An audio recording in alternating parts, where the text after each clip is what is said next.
Hi all, എല്ലാ കൂട്ടുകാർക്കും പുതിയൊരു വീഡിയോയിലോട്ട് സ്വാഗതം. അപ്പോൾ ഇന്ന് നമ്മളൊരു കുക്കിംഗ് റെസിപ്പിയാണ് ചെയ്യുന്നത്.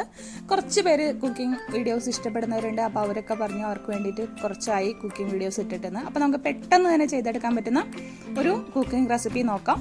ബാച്ചിലേഴ്സിനായാലും അതുപോലെ തന്നെ ഇപ്പോഴത്തെ അവസ്ഥയിൽ കുറേ സാധനങ്ങളൊന്നും അവൈലബിൾ അല്ലെങ്കിൽ കുറച്ച് സാധനങ്ങൾ വെച്ചിട്ട് നമുക്ക് എങ്ങനെ പെട്ടെന്ന് ഒരു കറി ഉണ്ടാക്കിയെടുക്കാം എന്നുള്ളതാണ് കേട്ടോ ഇന്നത്തെ വീഡിയോ. അപ്പോൾ നമുക്ക് വീഡിയോയിലോട്ട് പോകാം. അപ്പോൾ ആദ്യമേ നമ്മളൊരു കുക്കർ എടുക്കുക. എന്നിട്ട് അതിലോട്ട് ഒരു സവാള, ഒരു ടൊമാറ്റോ കട്ട് ചെയ്തിട്ട് കൊടുക്കുക. പിന്നെ അതിലോട്ട് കുറച്ച് പച്ചമുളക്, എരിവിനനുസരിച്ച് എത്രയാണോ പച്ചമുളക് അതിട്ട് കൊടുക്കുക. പിന്നെ കുറച്ച് കറിവേപ്പില. ഇത്രയും സാധനങ്ങളാണ് നമ്മൾ ഇടുന്നത്. നമ്മൾ സാധാരണ ഒരു ടൊമാറ്റോ കറിയൊക്കെ വെക്കില്ലേ, അതിൻ്റെ ഒരു സെയിം സംഭവം തന്നെയാണ്. എന്നിട്ട് ഇതിലോട്ട് കുറച്ച് ഉപ്പ് ആവശ്യത്തിന്, കുറച്ച് മഞ്ഞൾപ്പൊടിയും കൂടെ ചേർത്ത് കൊടുക്കുക. എന്നിട്ട് കൈ കൊണ്ട് ഒന്ന് നന്നായിട്ട് ഉടച്ചു കൊടുക്കുക കേട്ടോ. അപ്പോൾ കൈ കൊണ്ട് എന്തിനാണ് നമ്മൾ ചെയ്യുന്നതെന്ന് വെച്ചാൽ പെട്ടെന്ന് തന്നെ ആവും, അതിൻ്റെ ടേസ്റ്റും വ്യത്യസ്തമായിരിക്കും, നല്ല ടേസ്റ്റ് വരും. അതിന് വേണ്ടിയിട്ടാണ് നമ്മൾ കൈ കൊണ്ട് ഇതുപോലെ ചെയ്ത് കൊടുക്കുന്നത്. അപ്പോൾ നമ്മുടെ അങ്കമാലി മാങ്ങാക്കറിയിലൊക്കെ പറയില്ലേ, നന്നായിട്ട് ഇതിങ്ങനെ നന്നായി ഉടച്ചെടുത്താലാണ് ടേസ്റ്റ് ഉണ്ടാവുകയെന്ന്. അപ്പോൾ അത് നല്ലൊരു ടേസ്റ്റ് വരാൻ വേണ്ടിയിട്ടാണ് നമ്മളിങ്ങനെ ഉടച്ചെടുക്കുന്നത്. അപ്പോൾ നമുക്ക് ഇഷ്ടമല്ലെങ്കിൽ സ്പൂൺ കൊണ്ട് ജസ്റ്റ് മിക്സ് ചെയ്താലും മതി. ടേസ്റ്റ് കൂടണമെങ്കിൽ ഇതുപോലെ ഒന്ന് നന്നായിട്ട് ഒന്ന് മിക്സ് ചെയ്ത് ചേർക്കുക കേട്ടോ കൈ കൊണ്ട്. അതിനുശേഷം ഇതിലോട്ട് ആവശ്യത്തിന് വെള്ളം ഒഴിച്ചു കൊടുത്തിട്ട് നമ്മൾ കുക്കർ അടച്ചു വെച്ച് വേവിക്കുക. ഓക്കെ, ഒരു 2 വിസിൽ മതിയായിരിക്കും, നന്നായിട്ട് വെന്ത് കിട്ടും. അപ്പോൾ ഒരു 2 വിസിൽ വന്നു കഴിഞ്ഞതിന് ശേഷം നമുക്ക് നോക്കാം.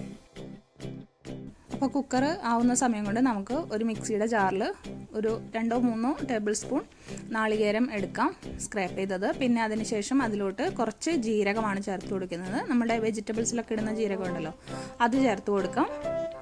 പിന്നെ വേണമെങ്കിൽ ഒരു കഷ്ണം വെളുത്തുള്ളിയൊക്കെ ഇഷ്ടമുള്ളവർക്ക് ചേർത്ത് കൊടുക്കാം കേട്ടോ. പിന്നെ നമ്മൾ ടേസ്റ്റ് കൂട്ടാൻ വേണ്ടിയിട്ട് 2-3 കാഷ്യൂ നട്ട്സ് ഒന്ന് ജസ്റ്റ് ഇങ്ങനെ ഇട്ട് കൊടുക്കുക കേട്ടോ. പൊട്ടിച്ചിട്ട് കൊടുക്കുകയാണ്. വെള്ളത്തിൽ സോക്ക് ചെയ്യുന്നൊന്നുമില്ല, ജസ്റ്റ് നമ്മളിങ്ങനെ കത്തി വെച്ചിട്ടോ കൈ വെച്ചിട്ടോ ഇങ്ങനെയൊന്ന് ജസ്റ്റ് ഇട്ട് കൊടുത്താൽ മതി. അതിനുശേഷം ഇത് അരയാൻ ആവശ്യമായിട്ടുള്ള വെള്ളം ഉണ്ടല്ലോ, അത് ഒഴിച്ചതിന് ശേഷം നമ്മൾ മിക്സിയുടെ ജാറിൽ നന്നായി അരച്ചെടുത്ത് കൊണ്ടുവരാം. നല്ല ഫൈനായിട്ട് സ്മൂത്തായിട്ട് അരയുന്ന വിധത്തിൽ നമുക്കിതൊന്ന് അരച്ചെടുത്ത് കൊണ്ടുവരാം. അപ്പോൾ നമ്മുടെ കുക്കർ 2 വിസിൽ വന്ന് സ്റ്റീമൊക്കെ പോയിട്ടുണ്ട്. നമുക്കിതൊന്ന് ഓപ്പൺ ചെയ്ത് നോക്കാം. കണ്ടോ, നന്നായിട്ട് കുക്കായി ഇരിപ്പുണ്ട്. എല്ലാതും നല്ല പാകമായിട്ട് വെന്തിട്ടുണ്ടായിരിക്കും ഇപ്പോൾ 2 വിസിൽ അടിച്ച സമയത്ത്. ഇനി ഇതിലോട്ട് നമുക്ക് അരച്ച് വെച്ചിട്ടുള്ള നമ്മളുടെ ആ മിക്സ് ചേർത്ത് കൊടുക്കാം. നാളികേരവും കാഷ്യൂ നട്ടും ക്യൂമിൻ സീഡ്സും കൂടിയാണ് നമ്മൾ അരച്ചെടുത്തത്. കണ്ടോ, നല്ല ഫൈനായിട്ട് അരച്ചെടുക്കുക. അപ്പോൾ ഇത് ചേർത്ത് കൊടുക്കാം. ഞാനിവിടെ ഡ്രൈ കോക്കനട്ടാണ് കേട്ടോ ചേർത്ത് കൊടുത്തിരിക്കുന്നത്. ഫ്രഷ് കോക്കനട്ട് എനിക്കിപ്പോൾ കിട്ടാനില്ല, അതുകൊണ്ട് ഡ്രൈ കോക്കനട്ട്, ഡെസിക്കേറ്റഡ് കോക്കനട്ടാണ് ചേർത്ത് കൊടുത്തിരിക്കുന്നത്. ഇതും കൂടെ ചേർത്ത് മിക്സ് ചെയ്യുക. വെള്ളം ആവശ്യമാണെങ്കിൽ ഒരല്പം ഹോട്ട് വാട്ടർ ഒഴിച്ചു കൊടുത്ത് വെള്ളത്തിൻ്റെ കൺസിസ്റ്റൻസി ശരിയാക്കുക. എന്നിട്ട് നന്നായി ഒന്ന് തിളപ്പിച്ചെടുക്കുക. തിളപ്പിച്ച് ഈ മിക്സും നമ്മൾ നേരത്തെ വേവിച്ച് വെച്ചതും കൂടെ നന്നായിട്ടൊന്ന് മിക്സായിട്ട് വരണം. അപ്പോൾ അതിനൊന്ന് നമ്മൾ ഒഴിച്ചു കൊടുക്കുക. പിന്നെ മിക്സിയുടെ ജാറ് കഴുകിയിട്ട് വെള്ളം ഒഴിച്ചു കൊടുക്കുക കേട്ടോ. ഞാനിപ്പോൾ അതാണ് ചെയ്തത്.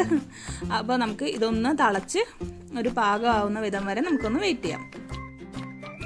ഇതായിപ്പോൾ അത് തിളച്ചിട്ടുണ്ട്. മഞ്ഞളൊക്കെ മിക്സായിട്ട് വന്നപ്പോൾ നല്ല കളറായിട്ട് വന്നിട്ടുണ്ട്. ഇനി ഇത് നമുക്ക് ഇതിലോട്ട് കാച്ചി ഒഴിക്കണം. അപ്പോൾ കാച്ചി ഒഴിക്കാനായിട്ട് നമ്മളൊരു പാൻ വെച്ച് ചൂടാക്കുക. അപ്പോൾ ഇനി നമ്മളുടെ കറിക്ക് നല്ല കളറും ഭംഗിയൊക്കെ വരുന്നത് നമ്മൾ ഈ കാച്ചി ഒഴിക്കുന്നതിലൂടെയാണ് കേട്ടോ. അതിനുശേഷം ഇതിലോട്ട് ഞാനിപ്പോൾ ചേർത്തിരിക്കുന്നത് വെജിറ്റബിൾ ഓയിലാണ്. അപ്പോൾ നമ്മുടെ കയ്യിൽ വെളിച്ചെണ്ണയോ വെജിറ്റബിൾ ഓയിലോ ഏതാണെങ്കിൽ യൂസ് ചെയ്യാം. നമ്മൾ സാധാരണ കുക്കിങ്ങിന് യൂസ് ചെയ്യുന്ന ഏത് ഓയിലും യൂസ് ചെയ്യാം. അപ്പോൾ ഓയിൽ ചൂടായി കഴിയുമ്പോൾ നമ്മളതിലോട്ട് കടുക് ഇട്ട് കൊടുക്കുക. കടുക് പൊട്ടിക്കഴിയുമ്പോൾ കുറച്ച് മുളക് പൊടിയും കൂടെ നമ്മളതിലോട്ട് ചേർത്ത് കൊടുക്കുകയാണ് കേട്ടോ. അപ്പോൾ നമ്മുടെ കറിക്ക് നല്ല ഒരു കളറും ഇതൊക്കെ കിട്ടും. മുളക് പൊടി ചേർത്ത വശം തന്നെ നമ്മൾ ഗ്യാസ് ഓഫ് ചെയ്യുക. എന്നിട്ട് നമ്മൾക്ക് ഇതിലോട്ട് ഒഴിച്ചു കൊടുക്കുക. അപ്പോൾ നമ്മളുടെ കറിയുടെ കളറ് മാറുന്നത് ഇവിടെയാണ് കേട്ടോ. വേണമെങ്കിൽ കുറച്ച് മഞ്ഞൾപ്പൊടിയും കൂടെ നമുക്ക് ചേർത്ത് കൊടുക്കാം. അപ്പോൾ ഞാൻ കുറച്ച് ഒഴിച്ചു കൊടുക്കുന്നുണ്ട്, ബാക്കി ഞാൻ എടുത്ത് മാറ്റി വയ്ക്കുകയാണ്. നമുക്കൊന്ന് ഗാർണിഷ് ചെയ്യുമ്പോൾ യൂസ് ചെയ്യാം. അപ്പോൾ അതും കൂടെ ചേർത്ത് കഴിഞ്ഞിട്ട് അതിൻ്റെ ഒരു കളറ് ഞാൻ കാണിച്ചു തരാം കേട്ടോ എങ്ങനെ ഇരിക്കുന്നു.